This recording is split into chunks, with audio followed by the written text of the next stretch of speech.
fellow bookish beings, it's Cheska, and this week I am going to Romania, so I thought it would be perfect to bring along Sheridan Le Fanu's Carmilla with me.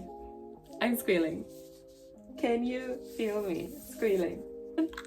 I thought it would be perfect to read the cult classic that inspired Dracula in the place where Dracula's castle is, because Transylvania is a region of Romania, although I have read that Serbia first laid claim to vampire appearances in the 1700s.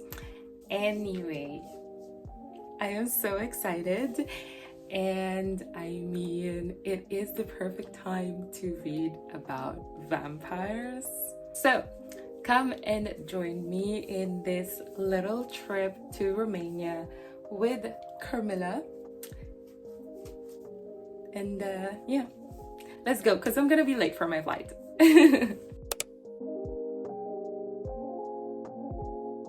Hello there. So I arrived pretty early. So I arrived pretty early in the airport, so now I'm just having a little breakfast. I think I got the lentil soup. It was between the lentil and the pumpkin soup, and I hope I got the pumpkin soup. I just realized that I forgot to get a tissue, and I will just read Carmilla whilst waiting for my flight, which is in an hour and 30 minutes. I am super early today. I think it was just because the past few times I almost just made it to my flight, so I got a bit traumatized with all the running and the fussing, so now I'm early. Yay. Anyway, let's eat. Bon appétit! And read, of course. So the book is about the entanglement of Laura and Carmilla. Laura leads a solitary life until a carriage crashes into view, carrying an unexpected and beautiful, mysterious guest. And so their feverish friendship begins as Carmilla is entrusted to her family while her mother travels. Well, more than a friendship, I guess, more like a situationship, really. I first heard about it from one of my favorite booktubers, Alexandra Roslin, or Lexi. Let me know in the comments down below if you know her channel. Apparently, this book predates Dracula by 26 years. The story was published as a serial in a London-based literary magazine called The Dark Blue, but it never really got the popularity of Bram Stoker's Dracula. There is an entire rabbit hole about what the reasons are out there. I've been in that rabbit hole. But the main thing is that when the story was published, the audience, well, the Victorian audience, wasn't quite ready for the notions explored by the story.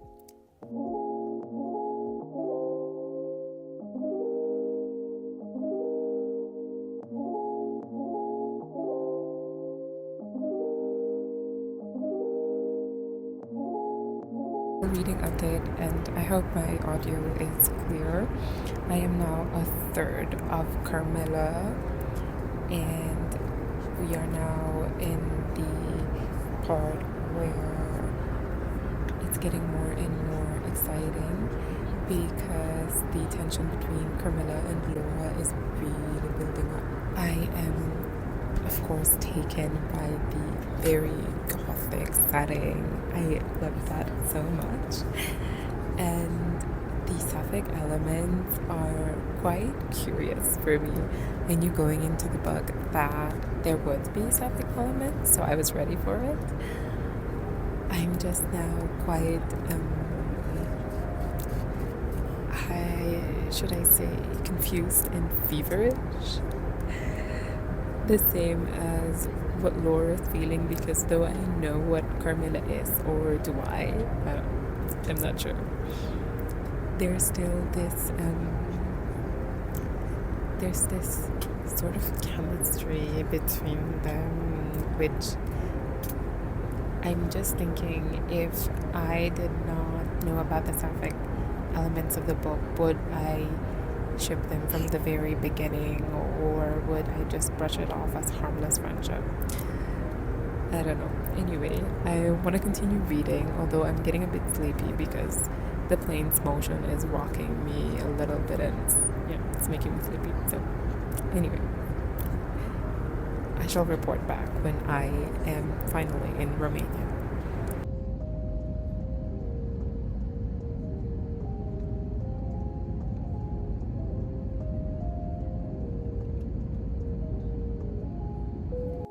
Finally, I arrived in Bucharest and I was starving. But there were scheduled meetings all throughout the day, and I was just so happy and grateful when I finally got to sit down to dinner in this amazing restaurant called Garukubere or Garusubere. I'm not sure how to pronounce it. I had traditional Romanian food, supa de pui, a hearty chicken soup, and sarmale, considered the national dish of Romania. It's cabbage rolls stuffed with a mixture of minced pork, rice, and herbs, and then slow cooked in a rich tomato sauce. It was delicious but very heavy. And before I can even breathe or open my book, I was whisked away in a client event that lasted all night. It was only 1 a.m. until I came back from the event, and I couldn't sleep from all the energy the party left behind. So I decided to continue reading Carmilla until sleep beckoned me. I really like the ambience of this book. It's eerie, it's mysterious. Carmilla is kind of creepy. Well, not kind of creepy, really creepy, and very possessive with Laura. Anyway, I am debating in my head if she really is interested in Laura as a person, or it's just because she's her next victim.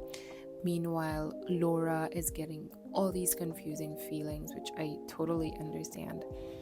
Anyway, the next day I woke up with a throbbing headache. The sarmale was definitely not agreeing with my blood pressure.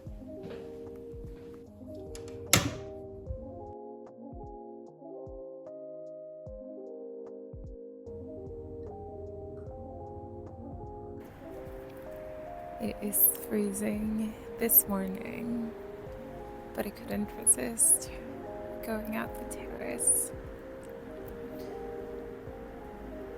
The view is magnificent. It's true what they say, I can see it now. The Bucharest is like a little Paris. You can see the influence in the buildings.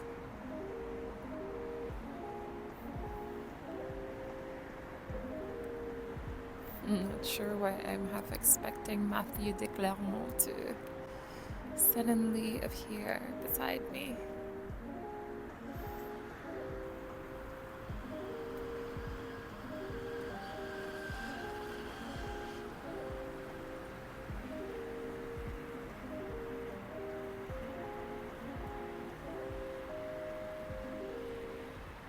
I really want to walk around the city before the sun is up, so let's go and get Carmilla after we put on something warmer than this very thick cardigan. Another layer of clothing, probably. So you can see the beautiful city. The vibes of this staircase is seriously like the Schloss. I mean, the darker part of the Schloss in Carmilla. And it's so weird. And it's so weird because the apartment upstairs is furnished beautifully and in a modern way. But the outside of the apartment, like the actual building, is super old. I am kind of scared. It's quite dingy as well outside. I don't know why we booked this place, but it is definitely an experience. The juxtaposition of this really new modern building And then you turn around and you find these old buildings with those kinds of moldings on the window. And then you turn around more and you find this church, which has a very beautiful stonework. And the weeping willow is just so perfect. Oh, I really wish I'm a good painter. The buildings here definitely have a really gothic vibe, which I love. Running back quickly to the apartment because I don't think I can walk around without a scarf. It's freezing. I think it's between 1 and 5 degrees. So yeah, need to bundle up. I'm simply so curious about the architecture in Bucharest. It's so contrasting. On one side, there are these amazing plazas with Gothic and classical architecture. Then next to that, buildings that reminds me of reading 1984 or very dilapidated abandoned buildings. It's quite fascinating. Honestly. So it's interesting to me that you look at this building, it's majestic and it's well lit, and you know that you will spend a lot of money going into it, but then you look at the building right in front of it, and it's, I mean, a dilapidated, old, probably inhabitable, well, maybe, I'm not sure about inhabitable, but a not so well maintained building, and it's just, I don't know, I find it so mind-boggling.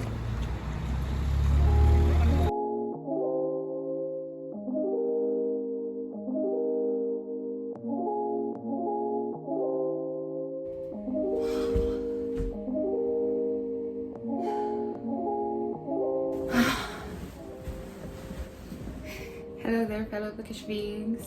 Slight update on the Romanian journey.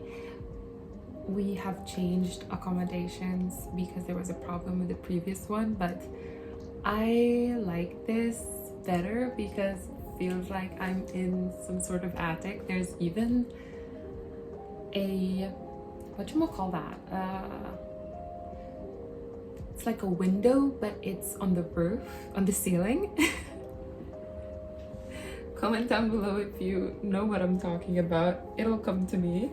But anyway, I got these as gifts and it's just so cute.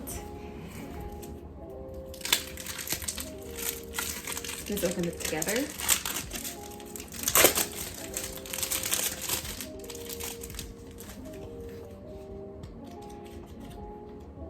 So this explains the architecture around Bucharest, which is exactly what I have been thinking all day long. Just the juxtaposition of the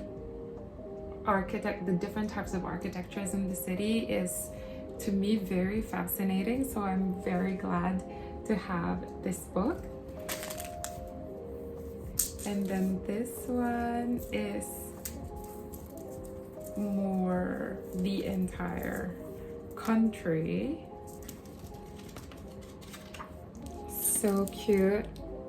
I mean, doubtless they are going to be sort of more coffee table books, but I am so glad to receive them. I mean, it is incredible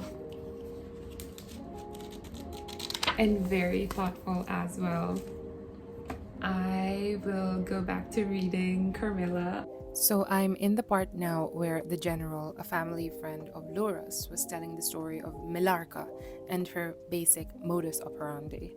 It's so eerie how Milarka, and by the way, Milarka is Carmilla, and her crew choose their target.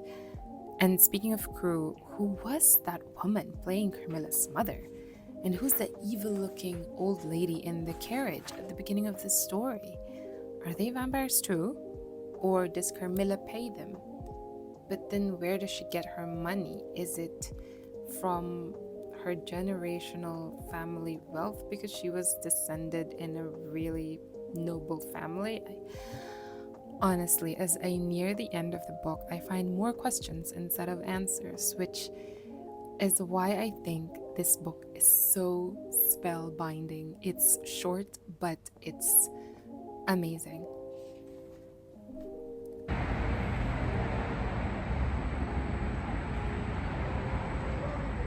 Gosh, the dark academia feels that I am getting on the street is...